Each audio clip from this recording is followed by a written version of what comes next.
मंच पर उपस्थित आदरणीय करंजीकर जी, आदरणीय किरबानी जी, उपस्थित सभी उद्योजक बंधु भगिनी, अंग्रेजी में फिलॉसफी बिहाइंड इंडियन इकोनॉमिक्स ऐसा कहा है। मुझे आपकी सुविधा के लिए हिंदी में बोलने की सूचना हुई है। हिंदी में नहीं बोलता तो मराठी में बोलता। अंग्रेजी में बोल सकता हूं लेकिन नहीं बोलूंगा, क्योंकि हमारी कल्पना अंग्रेजी में अभिव्यक्त हो नहीं सकती।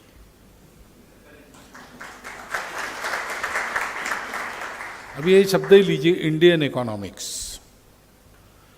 इंडियन इकोनॉमिक्स 1757 के बाद शुरू हुआ। उसके पहले भारत का भारतीय अथवा हिंदुस्तानी इकोनॉमिक्स था, और इन दोनों में अंतर है। इसका प्रयोजन, इसका नियोजन और इसका उपयोग, इन तीनों में अंतर है। क्योंकि प्रयोजन अलग है, बाकी दो में अंतर होता ही है। समय आज ऐसा है कि जैसा कहा गया कि अंदर के भगवान नहीं बदलेंगे, बाकी समय के अनुसार बदल सकता है। और ये भी बताया गया, मैं पशु वैद्य हूं।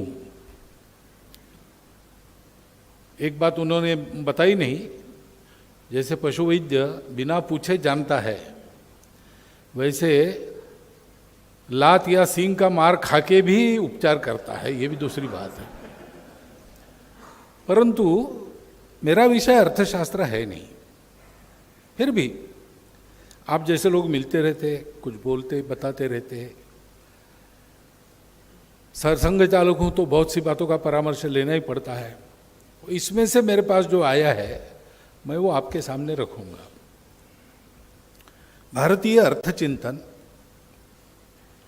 पहली तो बात ऐसी है कि भारत में कोई अर्थचिंतन है, ये पहले मानना पड़ता है भारतीयों को ही। क्योंकि एक गलतफहमी, ये हमारा आध्यात्मिक देश है इसलिए पैसे वैसे से हमको काम नहीं, ऐसा नहीं है। अध्यात्म और भौतिक जीवन ये दोनों साथ चलते। हमारी परंपरा कहती है कि जो बाहर का है, जो बदलते रहता है, जो नष्ट होता है, उसको हमारे यहाँ कहा उसको जानने की विद्या यानी अविद्या, और जो शाश्वत है उसको जानना यानी विद्या। हमको ये कहा है कि अविद्यया मृत्युम तीर्त्वा विद्यया मृतम अश्नुते। जीना कैसे? तो अविद्या में पारंगत होकर भौतिक जीवन की कठिनाइयों पर मात करके यशस्वी जीवन लगना, लेकिन विद्या को जान के सार्थक जीवन जीकर मृत्यु पर मात करना, हाँ, मृत्युम तीर्त्वा अमरत्व को प्राप्त करना। तो हमारे यहां भी अर्थ को स्थान है ही, क्योंकि होना ही पड़ता है। जीवन के सत्यता को हमने कभी नकारा नहीं है। और यद्यपि आत्मा अमर है या जीवन चलते रहता है, जन्म होते रहते हैं, फिर भी हर जन्म में पेट तो भरना ही पड़ता है। तो हमारे यहाँ इन सबको एक लेजिटिमेसी पहले से है। मनुष्य है तो उसको इच्छाएं होती है, इच्छाओं की पूर्ति करनी पड़ती है। पूर्ति के लिए साधन चाहिए। ये दोनों बातें हमारे यहां मान्य की है। इसको हमने पुरुषार्थ कहा है। जीवन में चतुर्विध पुरुषार्थ युक्त जीवन चाहिए। उसमें ये मेरे से संबंधित है कि व्यक्ति के नाते मेरी इच्छा पूर्ति के लिए मेरे साधन। अभी इसकी मान्यता सारी दुनिया में है, लेकिन हम जरा इसके आगे जाते हैं। मेरी इच्छा और मेरी पूर्ति के साधन क्या है? जो भी है उसका उपयोग क्या है? उसका उपयोग है धर्म और मोक्ष। क्योंकि हम देखते हैं कि हम चलते रहते हैं जीवन में, हम भी और लोग भी जीते हैं, यशस्वी जीते हैं, नहीं यशस्वी उतना जीते, बढ़ते आगे नहीं बढ़ पाते, जन्म लेते हैं, मरते हैं, चलते रहता है। प्रश्न ये आता है, इसका कुछ अर्थ है क्या कि ये निरर्थक है? अगर ये निरर्थक है तो बड़ी भयावह बात है। अगर निरर्थक नहीं है तो इसके पीछे का अर्थ क्या है? इसके उत्तरों की खोज करना बाकी दुनिया ने बंद कर दिया, हमने बंद नहीं किया, हमने उसकी खोज जारी रखी, तो हमको उसके उत्तर मिल गए। और इसलिए हमारे यहाँ जीवन की पद्धति बताई है, क्यों जीना? आत्मनो मोक्षार्थम जगद हिताय च। तथागत के शब्दों में कहे तो सब्ब पापस्य अकरणम कुशलस्य उपसंपदा। क्या है?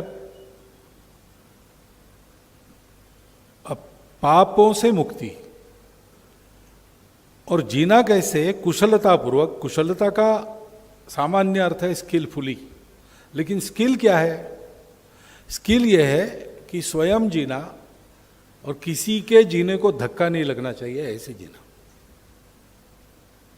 योग कर्मसु कौशलम, उसका भी अर्थ यही है, ऐसा जीना। और फिर सच्चित्त परियोदपनम, ये करते करते चित्त की शुद्धि करना। एतद् बुद्धानुशासनम, ऐसा उन्होंने कहा है। ये क्या है? तो हमको जीना है, लेकिन दुनिया को भी जीना है। तो मेरा जीना दुनिया के जीने में योग करता हो, कॉन्ट्रीब्यूटरी हो। मैं जीता हूं, मैं यशस्वी बनता हूं, लेकिन मैं सबको जिलाता हूं तो मैं सार्थक जीता हूं। यश आता है जाता है, किसी को मिलता है, किसी को नहीं मिलता है, लेकिन जिसको यश नहीं मिला वो भी सार्थक जीवन जी सकता है, जी सकता है।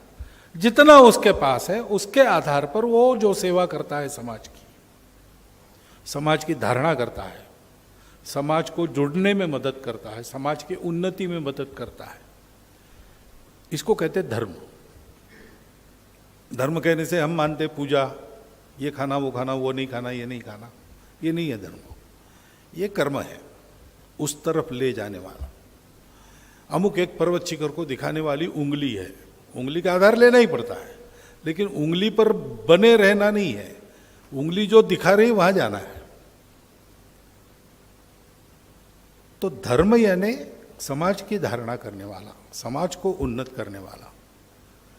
और कौन सा समाज? तो हमारे यहाँ कल्पना ऐसी है कि धीरे धीरे ये सीखो तुम कि मुझे जीना है, थोड़ा बड़ा हो जाओगे तुम्हारे अपने आप ध्यान में आएगा कि मेरे कुटुंब को भी जीना है।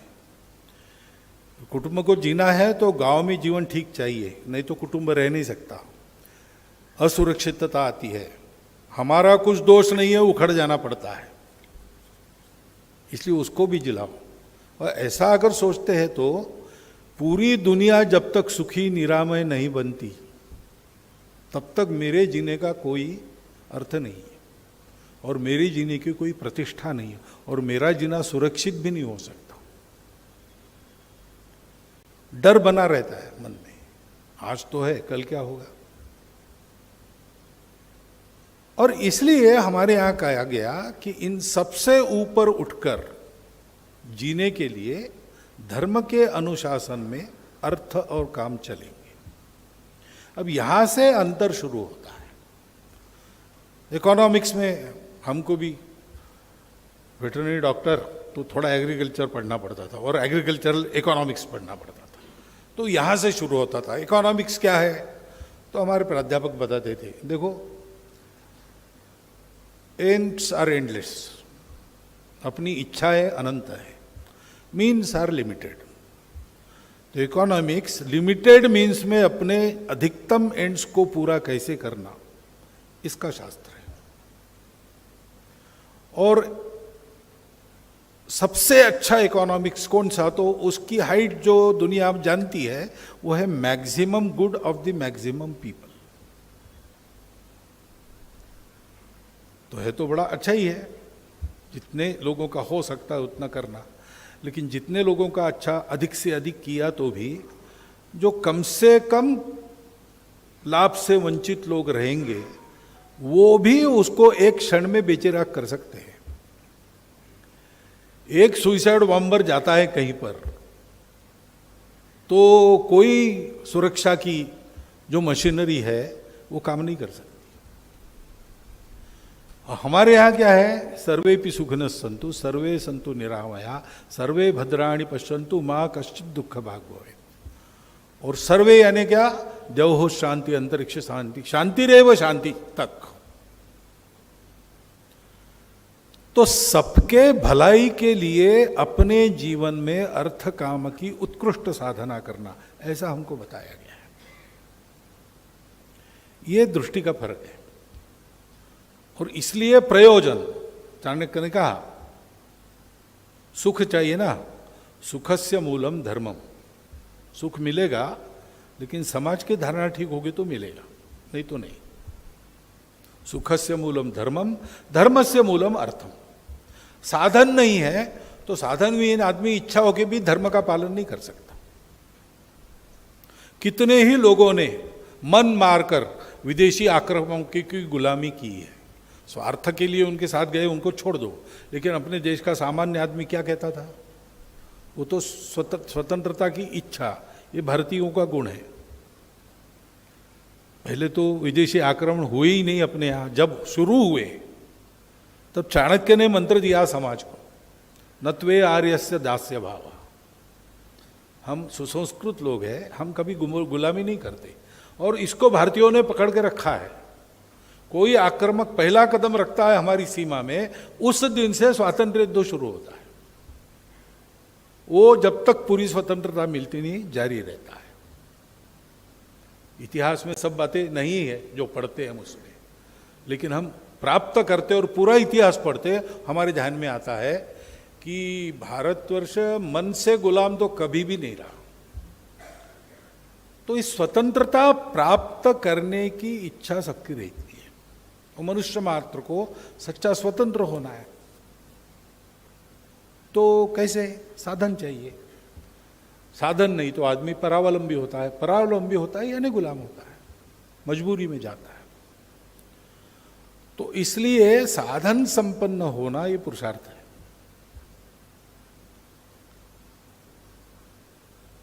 सुखस्य मूलम धर्मम धर्मस्य मूलम अर्थम अर्थस्य मूलम राज्यम। राज्य का एक काम है,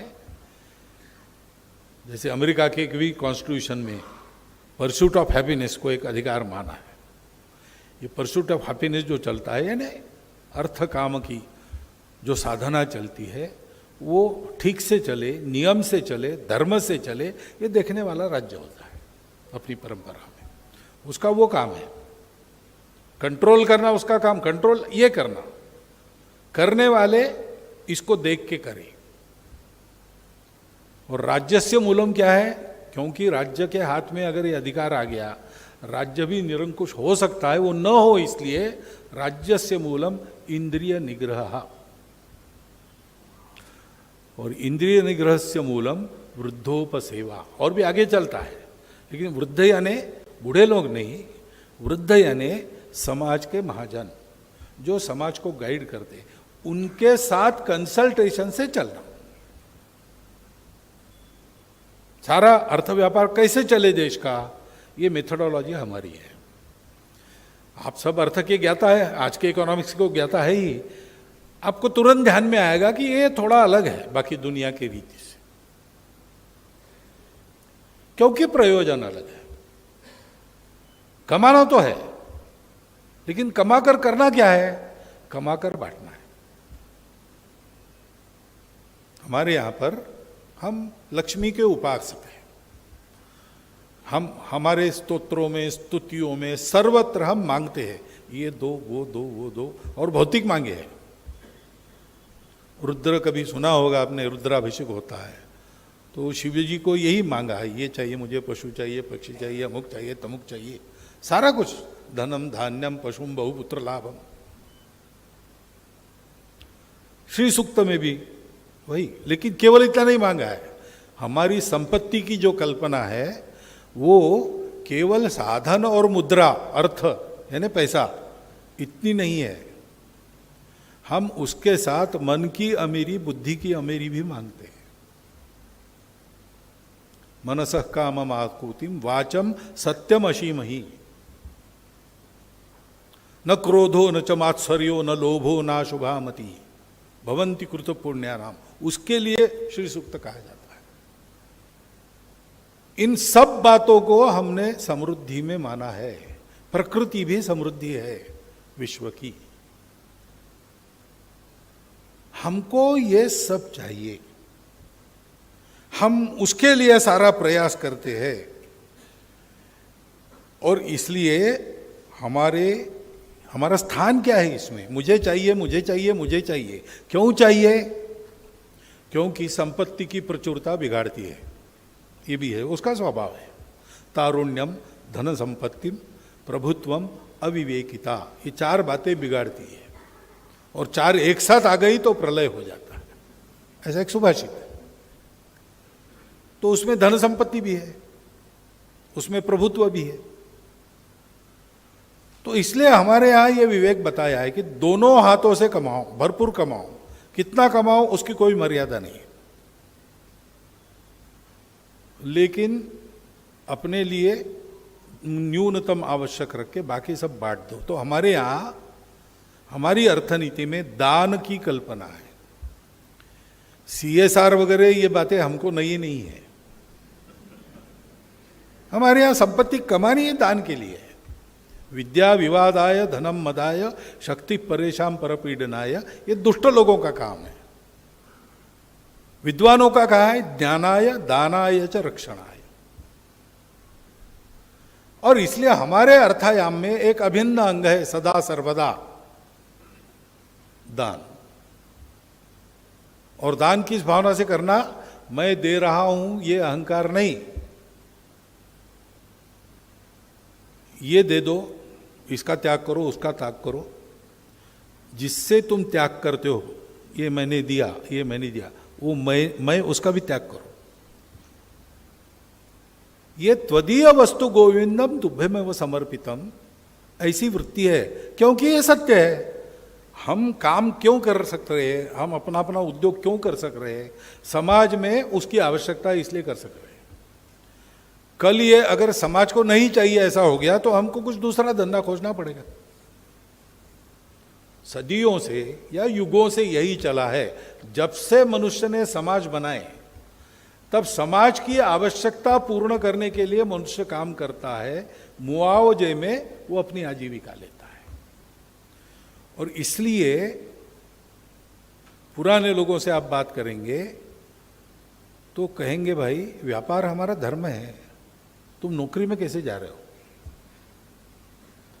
किसान कहता है खेती नहीं करूं, अरे खेती करना हमारा धर्म है भाई। हमारा किसान खेती क्यों करता है? खिलाने के लिए करता है, खाने के लिए नहीं करता है। हमारा व्यापारी व्यापार क्यों करता है? वो उसको नियत कर्म के नाते समाज ने दिया है, और इसलिए हमारे यहां पीढ़ी दर पीढ़ी चलती है। क्योंकि वो धर्म मानते, तो ये छोड़ना कैसी? ये तो करना ही है किसी भी परिस्थिति में। अग्रवाल समाज में कहानी चलती, महाराजा अग्रसेन महाभारत का युद्ध होने के बाद उन्होंने कहा अब क्षत्रियों का कुछ काम नहीं है, तो ये लड़ाई वड़ाई, अब राज्य करना होगा, अब क्या करना है? तो व्यापार करो। तो ऐसी प्रथा उन्होंने डाली समाज में कि नया व्यक्ति आता है तो उसको पूरा गांव 1 रुपया और 1 वीट अपने तरफ से देता था। इसके आधार पर अपना घर बनाओ और रुपया मिला, उससे अपना काम करो। तो हमारा अर्थांजन धर्म के लिए है, वो हमारा कर्तव्य है। वो हमको सबके लिए करना है, केवल अपने लिए नहीं करना है। ये पहली बात है। इसलिए हम मालिक नहीं है, हम ट्रस्टी है। गांधी जी ट्रस्टीशिप की कल्पना करते थे, वो अपनी परंपरा की कल्पना है। ये सब जिसने दिया है उसके लिए विनियोग करना है। हम उसके विश्वस्त है, हम उसको प्राप्त करके बढ़ाते हैं और दे देते हैं, फिर से मिलता है, बढ़ाते हैं, दे देते हैं। ऐसे परस्परम भावयंतम समाज कारण चलते रहता। और इस दृष्टि से फिर हमारे यहाँ ये रचना की गई। तो पहली भाग ऐसा ये होने के कारण हमको कितना लेना है इसमें से, तो हमारे यहाँ ऐसा कहते कि 6 भाग। अब समय समय पर इसके अलग अलग वर्जन्स है, लेकिन वो 6 वाला मुझे बहुत अच्छा लगता है, इसलिए मैं उसको आपको बता रहा हूँ। एक हमने कमाया है, हमको अपने अर्थायाम के लिए 1/6 ये अलाउड है। भविष्य के लिए बचत करना है, क्योंकि अर्थ और काम के लिए उपभोग करना है, लेकिन हम उपभोक्ता नहीं है। हर आदमी हमारे यहाँ ग्राहक कहलाता है, कंज्यूमर यानी खाने वाला, लेकिन हम खाने वाले नहीं हैं। हम इसको ग्रहण करते हैं, पकड़ के रखते, बढ़ाते और वापस देते हैं। केवल खाते नहीं है, खिलाते भी हैं। तो प्रत्येक व्यक्ति ग्राहक होता है। तो उपभोग के लिए तो दिया है, लेकिन भविष्य की व्यवस्था उसके लिए दिया है। बचत करो, खाओ खाओ, ज्यादा खाओ, ज्यादा खाओ, जितना ज्यादा खा सकते खाओ। हमारी आयु मर्यादित है, उसमें जितना भोग सकते उतना भोगो, ये नहीं कहा। कहा कि कमाओ खूब, उपभोग संयम से करो, 1/6 तुम लो, 1/6 बचत करके रखो। आगे कौन सा प्रसंग आएगा पता नहीं। फिर 1/6 कहा कि तुम्हारी कोई श्रद्धा है, पूजा है, संप्रदाय है, कुछ बनाना पड़ता है, कुछ देना पड़ता है, पूजा में डालना पड़ता है, उसके लिए 1/6 रखो। देव के लिए अपनी अपनी देवता, अपनी अपनी पूजा, अपनी अपनी श्रद्धा। फिर कहा कि समाज के लिए कुछ करो, तो उसके लिए आज आपको 2% है, उस समय 16% था। लेकिन दूसरी भी बात है, राज्य को आज शायद 30% देना पड़ता होगा, लेकिन उस समय 16% ही था। 1/6 राजा का। राजा को एक बार डांटा समाज के लोगों ने सभा में, तो प्रसंग वो कहता है ऋषि राजा को कि तुम बहुत एरोगेंट होकर बात कर रहे हो, ये मत भूलो तुम षडभाग तस्कर हो, हमारा 6वां हिस्सा चुराने वाले तुम हो। तो 6वां हिस्सा राज्य के लिए व्यवस्था धर्म वो ठीक रखते हैं, सुरक्षा करते हैं, कानून व्यवस्था ठीक रखते हैं, उनको खर्चा होता है, उनकी अपनी आय कुछ नहीं, इसलिए टैक्स 16% सब। और 1/6 रखना आड़े हाथ आड़े समय के लिए, कोई इमरजेंसी आ जाए, कॉन्टिजेंसी आ जाए। तो मेरे लिए यानी मैं और मेरा परिवार इनके आजीविका के लिए 16, ऐसा करके वो होता था। 6 भाग होते थे। ऐसा हमारे यहां पर उसका डिस्ट्रीब्यूशन है, कर्तव्य के नाते वो करते हैं। और फिर करने में जो हमारी दृष्टि थी, तो अर्थायाम में हमने कंपार्टमेंटलाइजेशन नहीं किया, हमने एक इंटीग्रल विचार किया। जैसे आज इंडस्ट्री मिनिस्ट्री अलग है, कॉमर्स अलग है, एग्रीकल्चर अलग है, फॉरेस्ट अलग है, और इसमें रहने वाले लोगों के लिए अलग अलग प्रावधान है। तो होता क्या है कि ये इंटर डिपार्टमेंटल जो कंपटीशन एक चलती है, थोड़ा सा मत्सर वगैरह रहता है, और फिर इसका भी सैंक्शन लो, उसका भी सैंक्शन लो, तो इनके नियम अलग है, उनके नियम अलग है, इसमें हम फंसे रह जाते।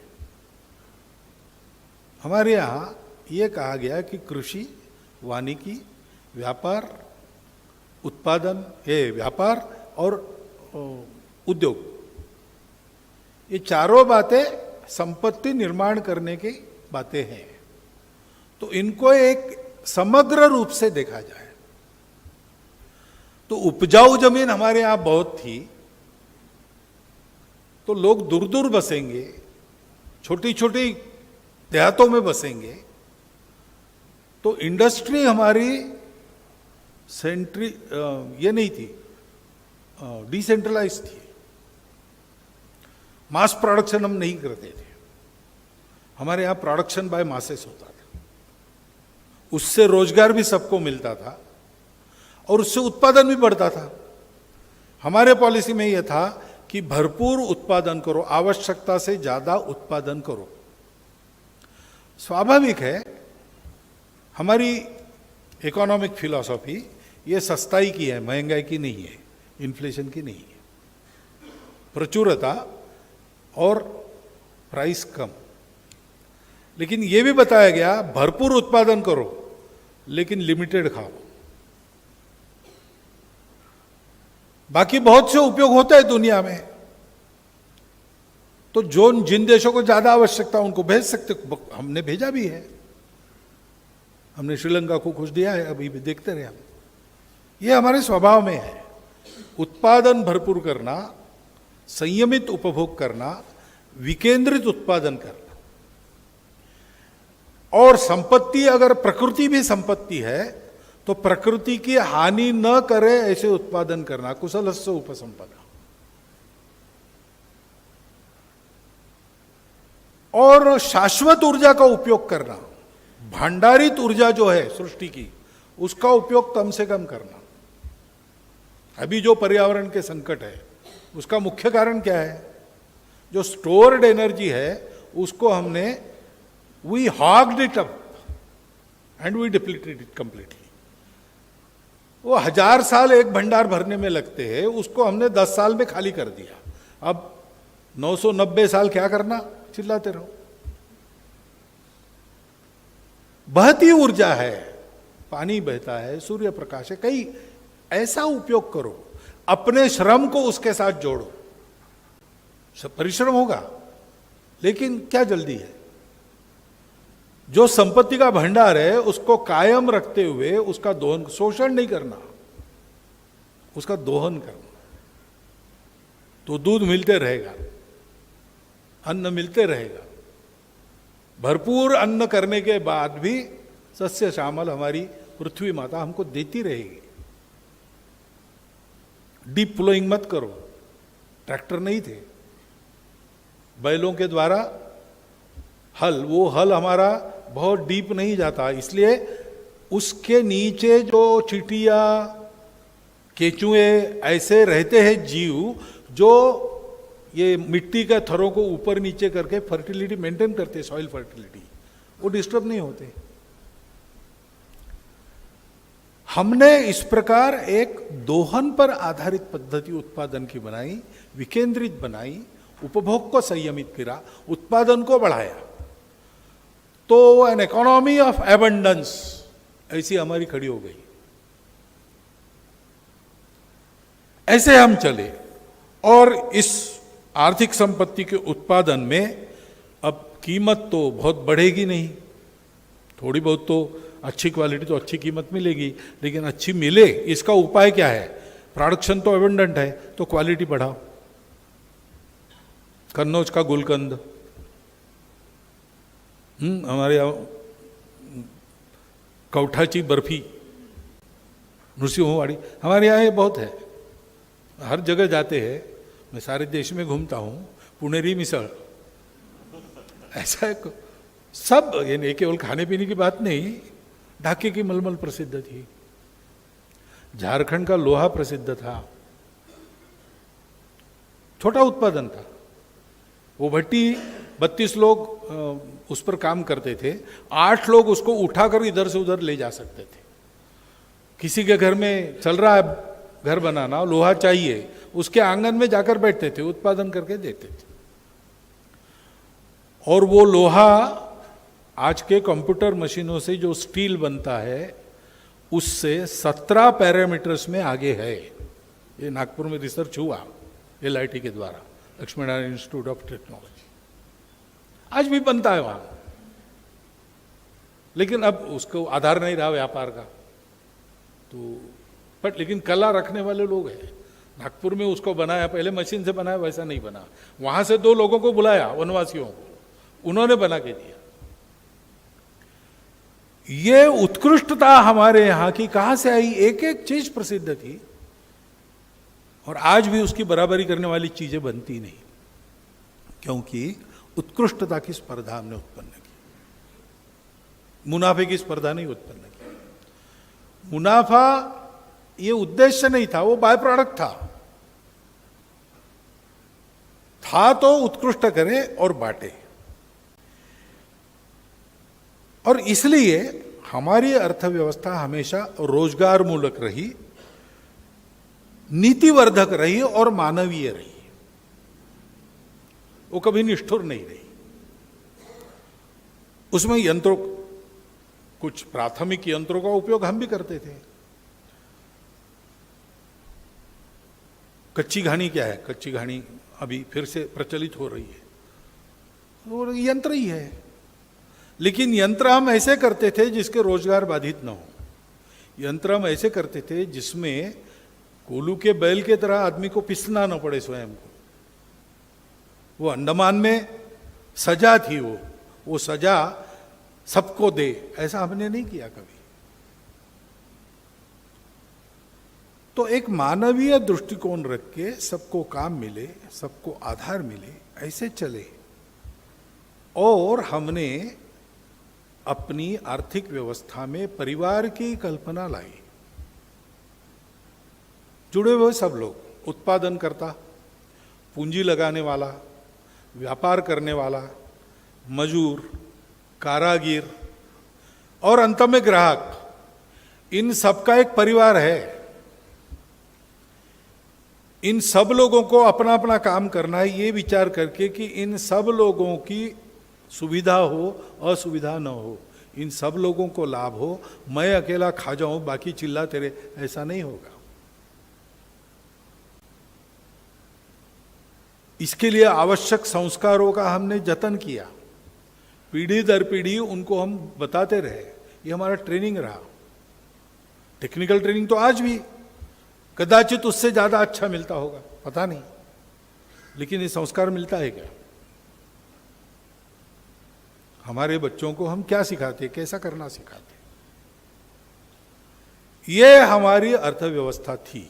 और मुझे ऐसा लगता है कि हमारे स्वभाव में है, इसलिए तंत्र बदला, दूसरे पैरामीटर्स दुनिया के आ गए, तो भी कहीं ना कहीं इसका आविष्कार हम आज भी कर रहे हैं नए तंत्र में भी।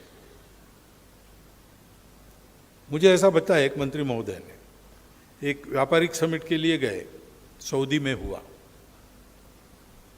कल से शुरू होना था।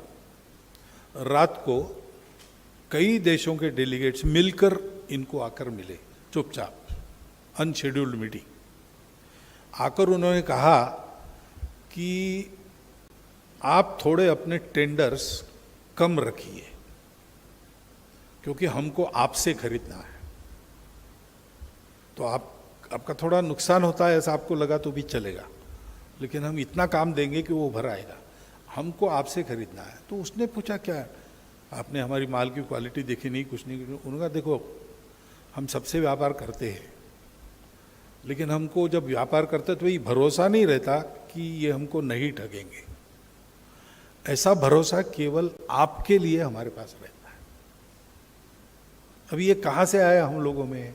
हम कोई बड़े अमीर देश वगैरह नहीं थे, अभी तक लूटे गए देश थे, फिर भी अंतर्राष्ट्रीय व्यापार में ये हमारी साख क्यों बनी? हमारे एक संघ चालक थे, उनका कोई कंपोनेंट बनाने का, वो नोएडा के पास था, गर्ग जी, हमारे उस क्षेत्र के, मेरठ, व्रज, ये जो इलाका है सारा पश्चिम उत्तर प्रदेश, उसके संघ चालक थे। और जर्मनी को वो भेजते थे, कंपोनेंट एक्सपोर्ट करते थे। एक बार उन्होंने भेजा और उनके बाद में ध्यान में आया कि उसमें कुछ कमी रह गई है। तो उन तुरंत पत्र लिखा, बताया उनको कि उसमें कमी है, वो लॉट हम अपने खर्चे से वापस बुलाएंगे, हम आपको दूसरा लॉट भेजते, उसका उपयोग मत कीजिए। और दूसरा निर्दोष लॉट बनाकर भेजा। इस दरमियान उस कंपोनेंट की कीमतें जागतिक दृष्टि से कम हो गई, लेकिन कंपनी ने, पहले करार हुआ था, तो पहली बढ़ी हुई कीमत जो थी उसी के आधार पर इनको पैसा भेजा।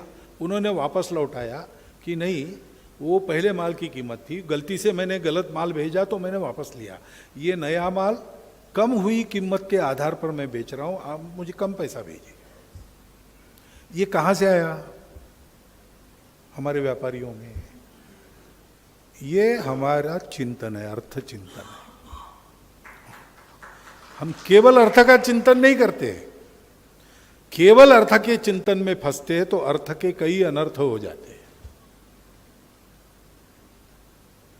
हम अर्थ का चिंतन धर्म और मोक्ष के परिप्रेक्ष्य में करते हैं। ये बेस लाइन है हमारे सारे चिंतन की। और हमारी एमएसएमईज वो ऐसी ही चलती है, छोटे उद्योग है, इसलिए क्लोज संबंध आते हैं। तो एक कारपोरेट का मालक अपने कर्मचारियों को जितना जानता होगा उससे कई गुना अधिक लघु उद्योग का मालक जानता है। ये मैं जानता हूं, आप भी जानते हैं। और जब जानते हैं तब चिंता करनी पड़ती है। अभी तो लघु उद्योग भारती नाम का एक संगठन है, उन्होंने ये भी अपने मेंबर्स को पूछना शुरू किया है हर साल कि इस बार आपने अपने कर्मचारियों के लिए क्या क्या किया बताइए। क्योंकि हमारा एक परिवार है। विकेंद्रित उत्पादन एमएसएमई करता है, स्मॉल स्केल माइक्रो इंडस्ट्रीज ये करती है। देश के जीडीपी में, देश के रोजगार में सबसे बड़ा हिस्सा रखने वाले सेक्टर्स कौन से हैं? एग्रीकल्चर है, कोऑपरेटिव है, सेल्फ एम्प्लॉयमेंट है और MSME small scale micro industry ये है। सबसे ज्यादा रोजगार देने वाले ये सेक्टर्स।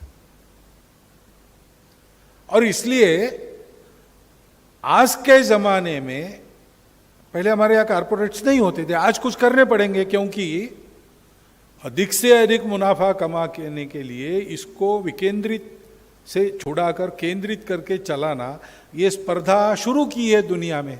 उसके दुष्परिणाम वो भी भुगत रहे, लेकिन उसके बाहर नहीं निकल सकते। और जब तक वो नहीं निकलेंगे, स्पर्धा के लिए हमको तो करना पड़ेगा।